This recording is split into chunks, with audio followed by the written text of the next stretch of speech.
Community radio 90.8 की प्रस्तुति बिलासपुर अंचल के स्वतंत्रता संग्राम सेनानी आलेख रामाधार देवांगन, सहयोग बिलासा कला मंच। स्वर्गीय गंगाधर राव गोपाल दीक्षित, जिन्होंने नेहरू जी की सभा में अध्यक्षीय आसंदी सभा ली थी, महात्मा गांधी साध्य के बजाय साधन की शुद्धता, नैतिकता पर ज्यादा जोर देते थे। राजनीति ही क्यों, जीवन के अनेक क्षेत्रों में साध्य तक पहुंचने के लिए बहुत कम लोग साधन की शुद्धता पर जोर देते हैं। अब तो लक्ष्य के लिए चाहे कोई भी रास्ता चुनना पड़े, चाहे किसी की गर्दन काटनी पड़े, चाहे खुद को हद तक गिराना पड़े, आदमी उद्यत रहता है। वर्तमान दौर और भी खतरनाक है। ऐसे वक्त में जब गर्दन काट राजनीति चल रही हो, एक महान स्वतंत्रता सेनानी स्वर्गीय गंगाधर गोपाल दीक्षित को याद करना प्रासंगिक ही होगा। उन्होंने स्वतंत्रता सेनानी होने के बावजूद पेंशन लेने से अस्वीकार यह कहकर कर दिया कि उन्होंने देश की सेवा को आर्थिक लाभ के निमित्त नहीं की थी। दीक्षित जी मुंगेली तहसील कांग्रेस कमेटी के अध्यक्ष रह चुके हैं। उन्हें चुनाव के वक्त विधायक पद के प्रत्याशियों के लिए नाम भेजना हुआ तो सूची में उन्होंने अपना नाम कहीं भी नहीं जोड़ा, जबकि अन्य तहसीलों के अध्यक्ष अपना नाम जोड़ते थे। कर्मठ कांग्रेसी सच्चे गांधीवादी गंगाधर गोपाल दीक्षित का जन्म सन 1896 में एक मध्यम महाराष्ट्रियन परिवार में बीना में हुआ था। इनके पिता रेलवे में कार्यरत थे। 4 भाइयों में वे सबसे बड़े थे। 2 बहनें भी थीं। गंगाधर गोपाल दीक्षित तथा उनके छोटे भाई रामचंद्र राव दीक्षित की हाई स्कूल तक की शिक्षा मामा के घर रहकर होशंगाबाद में हुई। रामचंद्र राव दीक्षित ने बाद में कलकत्ते के मेडिकल कॉलेज से डॉक्टरी की डिग्री प्राप्त कर ली और लगभग 1926 में बिलासपुर आकर चिकित्सा का व्यवसाय शुरू किया। गंगाधर राव गोपाल दीक्षित क्रिश्चियन कॉलेज इंदौर से बीए की परीक्षा 1917 में पास करने के पश्चात वकालत की डिग्री इलाहाबाद से ली। परीक्षा पास करने के उपरांत नायब तहसीलदार की नौकरी मिली। नौकरी के सिलसिले में उनका बेमेतरा तहसील में स्थानांतरण हुआ। यह वह वक्त था जब अंग्रेजों के खिलाफ आवाज तेज हो रही थी। गांधी जी के आह्वान पर उन्होंने नौकरी से इस्तीफा दे दिया। अंग्रेज कमिश्नर ने बहुत दिनों तक उनका त्यागपत्र स्वीकार ही नहीं किया। कमिश्नर उन्हें पदोन्नति का लालच दिया, फिर भी वे अपने निश्चय पर अडिग रहे और अंत में कांग्रेस अफसर को इस्तीफा स्वीकार करना पड़ा। सरकारी नौकरी छोड़ने के पश्चात वे परिवार सहित मुंगेली आ गए और किराए का मकान लेकर वहीं वकालत का व्यवसाय शुरू कर दिए। साथ ही भारतीय राष्ट्रीय कांग्रेस के सक्रिय कार्यकर्ता बन गए। वकालत के क्षेत्र में उनका नाम था। उनके पास दीवानी मामले ज्यादा आते थे। स्वदेशी के वे दीवाने थे। अफसरी छोड़ने के बाद खादी पहनना शुरू किया। वे खुद तकली के सूट भी काटते थे। उनका काता हुआ सूट महीन होता था। उनके परिवार वालों ने आज भी सूट सुरक्षित रखा है। कांग्रेस के प्रति समर्पण ही था कि उन्हें मुंगेली कांग्रेस कमेटी का अध्यक्ष बनाया गया। कांग्रेस के सिद्धांत और आदर्शों को गांव-गांव तक पहुंचाया। सन 1932 में अंग्रेज सरकार ने जब मुंगेली के दीवानी अदालत को समाप्त कर दिया, तब वे परिवार सहित बिलासपुर आ गए। बिलासपुर के सदर बाजार में उनके छोटे भाई डॉक्टर रामचंद्र राव गोपाल दीक्षित की क्लिनिक थी।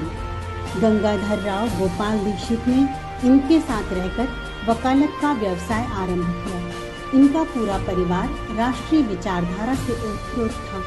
उनकी प्रेरणा से डॉक्टर साहब की धर्मपत्नी भी सक्रिय कार्यकर्ता बन गई। वह बिलासपुर के बच्चों को लेकर जन जागरण के लिए प्रभात फेरी निकाला करती थी और इस प्रभात फेरी में डॉक्टर श्रीधर मिश्रा, चित्रकांत जायसवाल जैसे लोग शामिल थे। दीक्षित जी ने बिलासपुर आने के पश्चात चाटापारा में एक मकान खरीदा। उसमें सभी भाई रहने लगे। बिलासपुर में जम जाने के बाद भी वे मुंगेली तहसील कमेटी के अध्यक्ष पद पर चुने जाते रहे। उन्होंने पंडित रविशंकर शुक्ल के साथ मुंगेली तहसील का दौरा किया।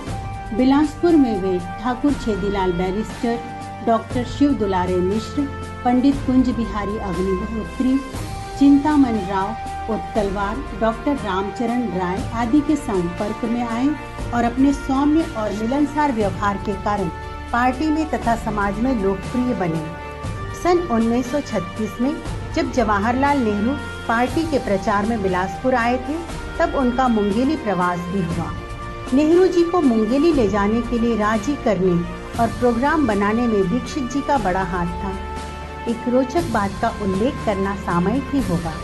नेहरू जी बिलासपुर के बाद टैक्सी में सवार होकर मुंगेली के लिए रवाना हुए और मुंगेली के आगर नदी पुल पर पहुंचे तो वहां ठीक पुल के मध्य गजाधर राव, जो कि कांग्रेस के कर्मठ कार्यकर्ता थे, आड़े लेटे हुए थे।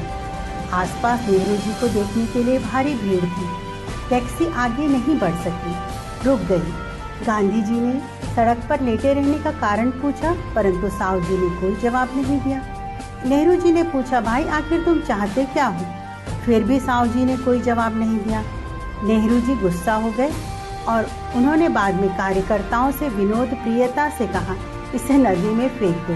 कार्यकर्ताओं ने साहू जी के हाथ पैर पकड़कर उन्हें सड़क से हटाया। मुंगेली में सभा हुई, जिसकी अध्यक्षता दीक्षित जी ने की। 1940 में स्वतंत्रता आंदोलन के चलते इन्हें 6 माह की सजा हुई। उस वक्त प्रदेश कांग्रेस अध्यक्ष सेठ गोविंद दास हुआ करते थे। दीक्षित जी के जीवन में एक बड़ा हादसा 1943 में हुआ। वे अपनी पत्नी और सबसे छोटे बेटे सदाशिव और भतीजे अशोक के साथ भुसावल से शादी निपटाकर मेल से बिलासपुर लौट रहे थे। तब यह ट्रेन अकोला बारगांव स्टेशन के मध्य दुर्घटनाग्रस्त हो गई, जिसमें उनकी पत्नी, छोटे लड़के सदाशिव और भतीजे अशोक का निधन हो गया। अशोक डॉक्टर रामचंद्र राव के एकमात्र संतान थे। उनकी स्मृति में अशोक प्रसूति मंदिर बनवाया गया, जो आज जनता की सेवा कर रहा है। गंगाधर राव गोपाल दीक्षित स्वतंत्रता प्राप्ति के पश्चात पार्टी का जीवन भर काम करते रहे। उन्होंने स्वतंत्रता संग्राम सेनानी होने का कोई फायदा नहीं उठाया।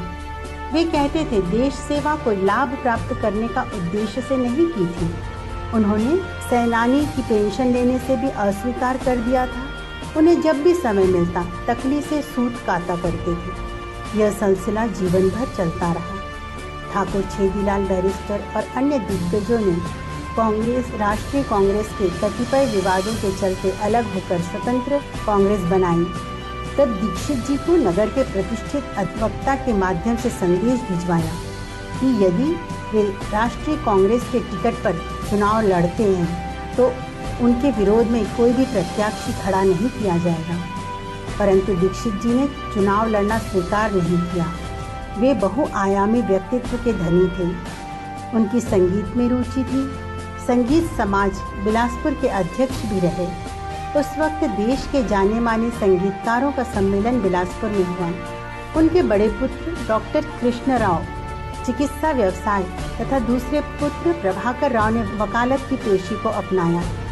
कर्मठ कांग्रेसी, सच्चे गांधीवादी, सिद्धांत के पक्के, राष्ट्रवादी, मृदु स्वभाव के दीक्षित जी की मृत्यु 20 जुलाई 1961 को हुई।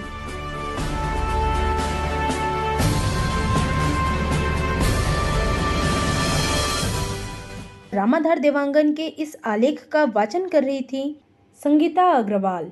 ये प्रस्तुति थी Arpa community radio 90.8 FM Bilaspur की। रंग में